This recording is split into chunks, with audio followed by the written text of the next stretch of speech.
नारायण नारायण। जय श्री हरि। हरि ओम तत्सत। हरि ओम तत्सत। जय शिव शंकर। हर हर महादेव। हमारे अंदर एक अंतर्द्वंद चलते रहता है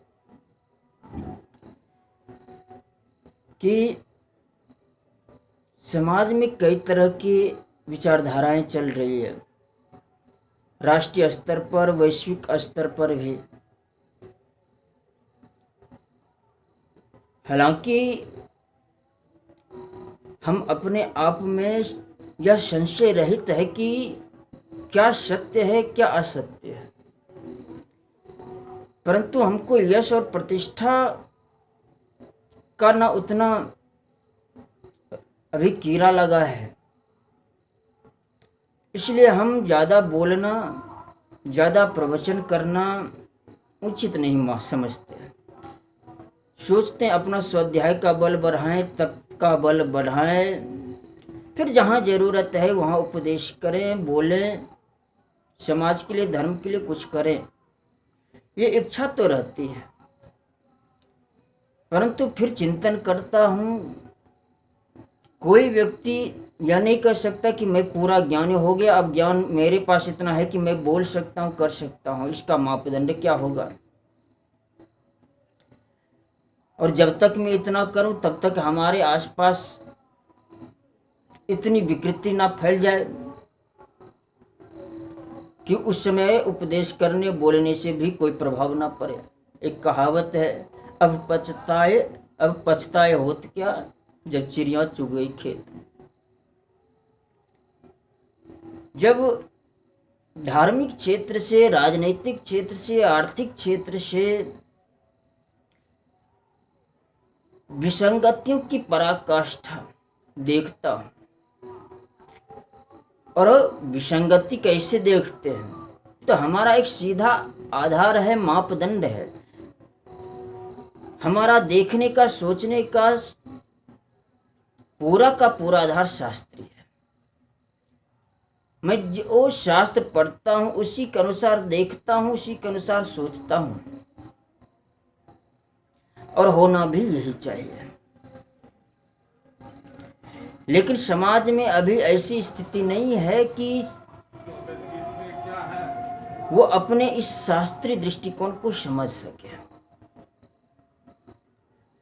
उनका ज्ञान का जो स्रोत है आजकल, ये कुछ कथावाचक जो आजकल कुकुर मुत्ते की तरह हो गए हैं, इनसे सुन करके नेता लोग आजकल जो टीवी पर भाषण दिया करते हैं, अपने वोट बैंक के चलते, कभी नारी सशक्तिकरण के नाम पर, कभी मंदिर के नाम पर, कभी गाय के नाम पर, होना जाना इन सब से कुछ नहीं है, करते कुछ नहीं, बस। अब कुछ आजकल मीडिया आदि के नाम पर जो पत्र पत्रिका आदि में आते हैं, तो आजकल जन सामान्य के ज्ञान का स्रोत बस यही है। लेकिन हमारा जो मूल शास्त्र है उनसे ये कोसों दूर हो चुके हैं। तो फिर मैं पुनः सोचता हूं कि अगर इनको शास्त्र से नहीं जोड़ा गया, अपने मूल शास्त्र से, तो ये ना तो अपने मूल धर्म को समझ पाएंगे, न अपनी संस्कृति को, न अपनी परंपरा को, और धीरे धीरे इन दो कौड़ी के कथावाचकों और फिर इन राजनेताओं, जो कि कहलाने योग्य नेता नहीं है, क्योंकि इनको नेता शब्द का भी ज्ञान नहीं है। आजकल अधिकांश नेता तो ऐसे ही होते हैं, ये समाज का, राष्ट्र का बंटाधार किए बिना नहीं रहेंगे। मैं ये सब इसलिए बोल रहा हूं कि अभी एक प्रसिद्ध कथावाचिका जया किशोरी के द्वारा एक वक्तव्य आया है। उनसे एक प्रश्न किया शुद्धि अशुद्धि के विषय में, कि स्त्रियों को अशुद्धि की स्थिति में क्या इस प्रकार का जो प्रतिबंध है, रसोई आदि नहीं बनाना चाहिए, अनुष्ठान आदि में नहीं जाना चाहिए, पूजा पाठ आदि से दूर रहना चाहिए, कहाँ तक उचित है? शायद इसी से मिलता जुलता कुछ ऐसा प्रश्न था, जिसके उत्तर में उन्होंने बोले कि नहीं, ये सब तो उस समय समाज में ऐसे ही बना दिया गया, जैसे कुछ बच्चे को मना करना है तो उसके लिए कुछ ऐसे ही बोल दिए कि चलो दूध पी लो, अगर नहीं पी रहा है बच्चा तुम्हारी चोटी बढ़ जाएगी। अरे देखो, अगर दूध नहीं पिएगा तो वो पी जाएगा। तो कुछ इस तरह की मान्यता बना दी गई कि अचार छुओ तो अचार सड़ जाए, क्योंकि उन स्त्रियों को अचार खाने की अधिक इच्छा होती है। तो इसलिए जो है इसमें ये सब जोड़ दिया गया, वास्तव में ऐसा कुछ नहीं।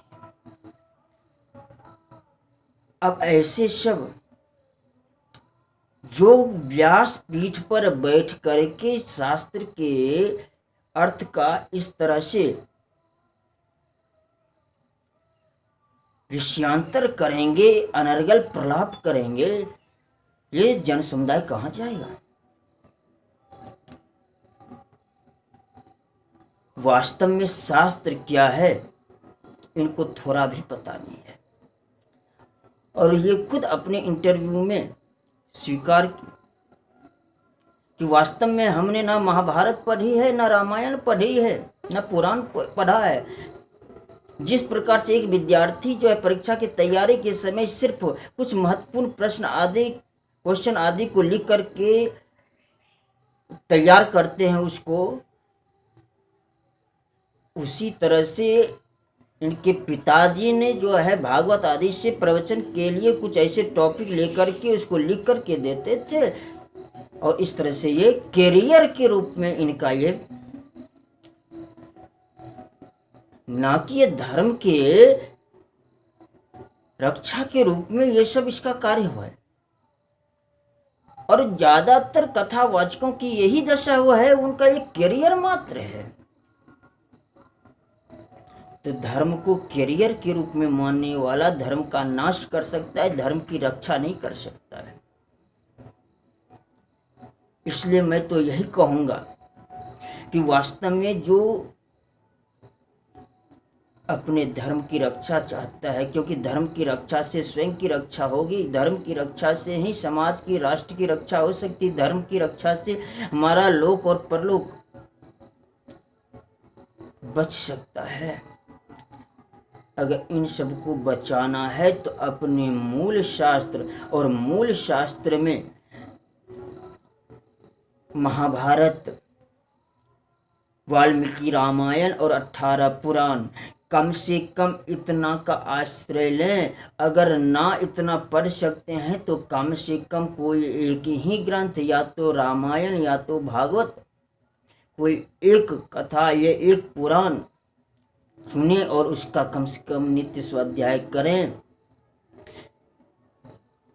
ऐसे लोगों से जो सिर्फ धर्म को नेता जैसे कि वोट बैंक के रूप में इस्तेमाल करते हैं, और कथावाचक आज करियर के रूप में, ऐसे से ज्ञान से, इसके ज्ञान से बचें।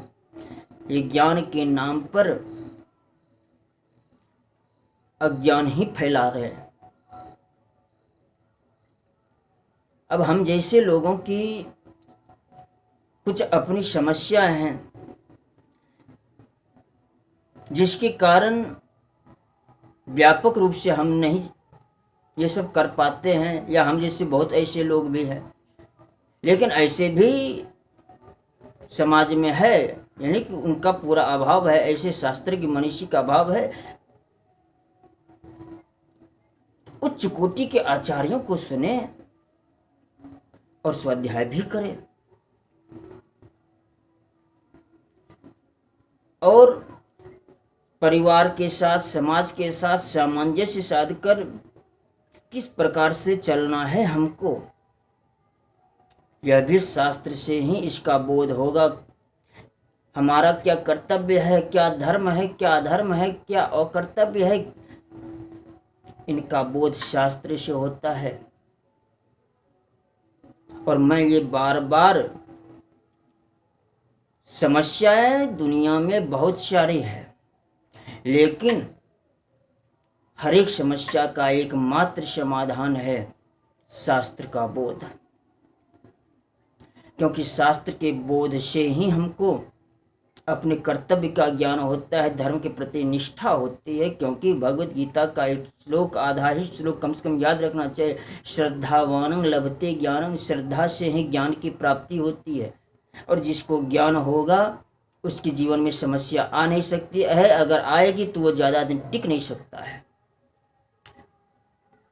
आज के लोगों की प्राय बुद्धि ऐसी बनी है, ज्ञान लेके क्या करेंगे, शास्त्र पढ़ने से क्या हमारा पेट भर जाएगा, आजीविका चल जाएगी। और मैं कहता हूं कि हाँ, अवश्य चलेगा। और लेकिन वो कैसे होगा तो वो उसका ज्ञान होने के बाद ही पता चलेगा।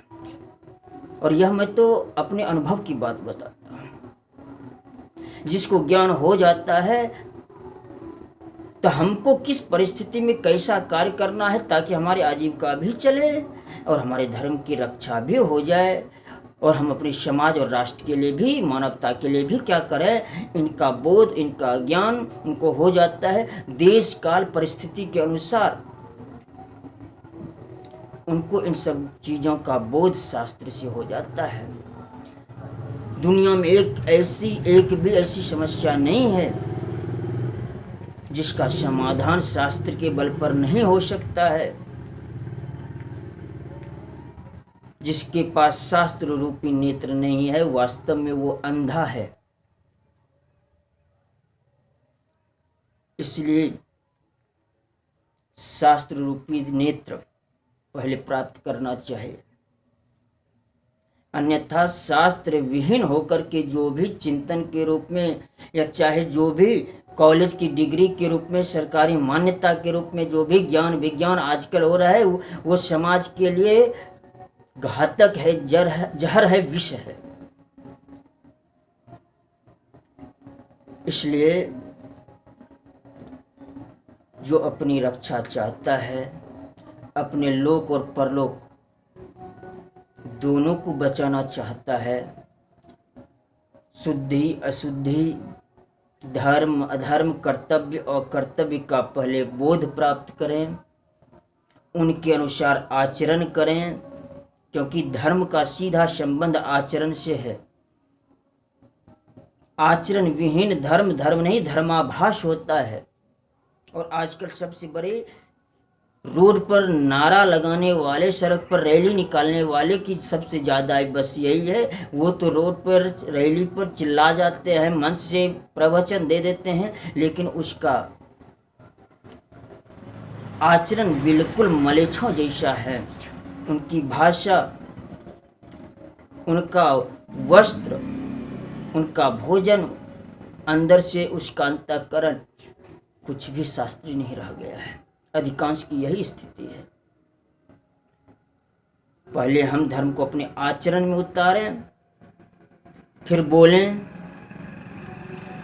तब जाकर के प्रत्येक समस्या का समाधान बिल्कुल संभव है। और ऐसे कथावाचकों से, नेताओं से बिल्कुल बचने की आवश्यकता है और अपने मूल शास्त्र के स्वाध्याय की आवश्यकता है। इसके सिवा और दुनिया में कोई ऐसा विकल्प नहीं है जो समस्या का समाधान कर सकता है। हर हर महादेव। जय हिंद। वंदे मातरम।